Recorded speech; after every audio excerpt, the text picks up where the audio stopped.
দীর্ঘদিনের বঞ্চনা ও প্রশাসনিক জটিলতা কাটিয়ে ফারাক্কা ব্লকের মৌজা শ্রীরামপুরের ২ নম্বর নিশ্চিন্দ্রা কলোনিকে অবিলম্বে বেওয়া গ্রাম পঞ্চায়েতের অন্তর্ভুক্ত করার দাবিতে ফারাক্কার বিডিও সুজয় ব্যাপারীকে স্মারকলিপি জমা দিল নিশ্চিন্দ্রা কলোনি কমিটি।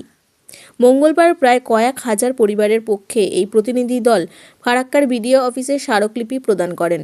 এদিন স্থানীয় বাসিন্দাদের পক্ষে যতীন হালদার জানান, দীর্ঘদিন ধরে পঞ্চায়েত নির্বাচনে ভোটাধিকার ও বিভিন্ন উন্নয়নমূলক সুযোগ সুবিধা থেকে বঞ্চিত রয়েছেন এই এলাকার প্রায় কয়েক হাজার পরিবারের বাসিন্দারা। অথচ 1974 সালের 10ই মে প্রকাশিত গেজেট নোটিফিকেশন এবং 2007 সালের 31শে ডিসেম্বরে সরকারি স্মারক অনুযায়ী মৌজা শ্রীরামপুরের অংশ হিসেবে এই এলাকা বেওয়া 1 নম্বর গ্রাম পঞ্চায়েতের অন্তর্ভুক্ত ছিল, যা গত 50 বছর ধরে বলবৎ রয়েছে।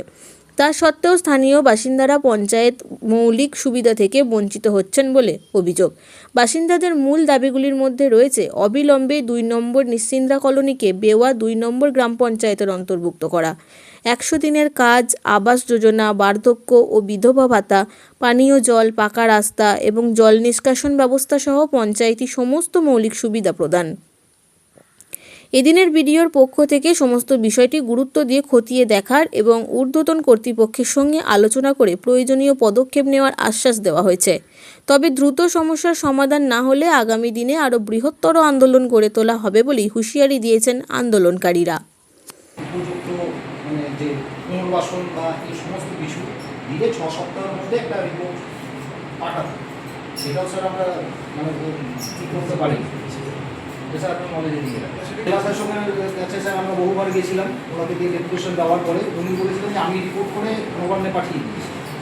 তারপরে আর স্যার কোনো আমরা রেসপন্স পাইনি। আমাদের গ্রামের উন্নয়নের ব্যাপারে ডেপুটেশন দিলাম, যেখানে আমরা উল্লেখ করেছি যে আমরা দীর্ঘদিন থেকে পঞ্চায়েতে লড়াই আন্দোলন করার পরেও আমাদের কোনো পঞ্চায়েত হয়নি, কোনো পাট্টা হয়নি। আমরা পঞ্চায়েত না হওয়ার কারণে আমরা বিভিন্ন রকম পঞ্চায়েতি সুবিধা থেকে বঞ্চিত আছি। যেমন ধরুন আবাস যোজনার মধ্যে নেই, যেমন হচ্ছে পঞ্চায়েতি যা যা সুবিধাগুলো আছে, ঘর থেকে শুরু করে ড্রেন, রাস্তাঘাট, বিভিন্ন রকমের সমস্যা থেকে আমরা আছি, বঞ্চিত আছি। আমরা এই ব্যাপার নিয়ে ভিডিওকে আজকে ডেপুটেশন দিলাম। উনি আমাদেরকে আশ্বাস দিলেন আমি এটা সরজমিনে তদন্ত করে আমরা উপরে পোস্টেও আরো পাঠাবো। এই সমস্ত কিছু নিয়ে আপনাদেরকে পরে জানাবো। আমাদের এখানে মূলত 6টা গ্রাম আছে। না, হ্যাঁ, এর আগে আমরা বিভিন্ন দপ্তরে গিয়ে আমরা আলোচনা করেছি, আমরা পঞ্চায়েত ভোট দিতে পারি না। ওনারা সেই সময় আমাদেরকে অনেক আশ্বাস দিয়েছিলেন, অনেক রকমের কাগজপত্র আমাদেরকে সরকারি দপ্তর থেকে বেরিয়েছিল। সেই সমস্ত কাগজগুলো আমরা অ্যাটাচ করে আজকে ডেপুটেশনে দিলাম। ভিডিওর হাতে আজকে আমরা পঞ্চায়েতকরণ করার উদ্দেশ্যে ডেপুটেশন জমা দিলাম।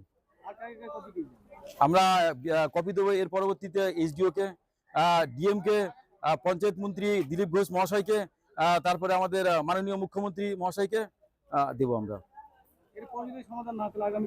এরপরও যদি সমাধান না হয় তাহলে আমরা বৃহত্তম গণ আন্দোলন করে তুলব। আমার নাম যতন হালদার, 2 নম্বর নিশ্চিন্দ্রা কলোনি। আজকে 2 নম্বর নিশ্চিন্দ্রা কলোনি উন্নয়ন কমিটির তরফ থেকে বেশ কিছু জনগণ, বিশেষ করে আমাদের নিশ্চিন্দ্রা 2 নম্বর যেটা আমাদের কলোনি রয়েছে, সেখান থেকে কিছু আবাসিক তারা এসেছিলেন। তারা তাদের দীর্ঘদিনের একটা দাবি ছিল যে আমাদের ফারাক্কা ব্লকে ওনারা যেটা বলেছেন যে আপাতত 6টা যে কলোনি রয়েছে সেটা কোনো পঞ্চায়েতের মধ্যে অন্তর্ভুক্ত হয়নি। ফলে ওনারা পঞ্চায়েতের যে সমস্ত সুযোগ সুবিধাগুলো রয়েছে সেগুলো ওনারা সেগুলো থেকে বঞ্চিত রয়েছে এবং সেখানে তার জন্য তাদের বিভিন্ন রকম সমস্যার সম্মুখীন হচ্ছে।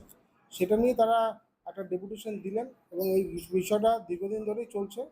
ওনারা যেটা বললেন যে এটা দীর্ঘদিন ধরে একটা বড় সমস্যা, এটা যেন খুব শীঘ্রই সেটা সমাধান হয় এবং ওনাদের যে অঞ্চলগুলো আছে সেটা যেন পার্শ্ববর্তী যে আমাদের গ্রাম পঞ্চায়েত আছে তার সাথে যেন অন্তর্ভুক্ত হয় এবং তার ফলে ওনারা যে সমস্ত আমাদের পঞ্চায়েতের যে সমস্ত সুযোগ সুবিধাগুলো রয়েছে তারা যেন পেতে পারেন।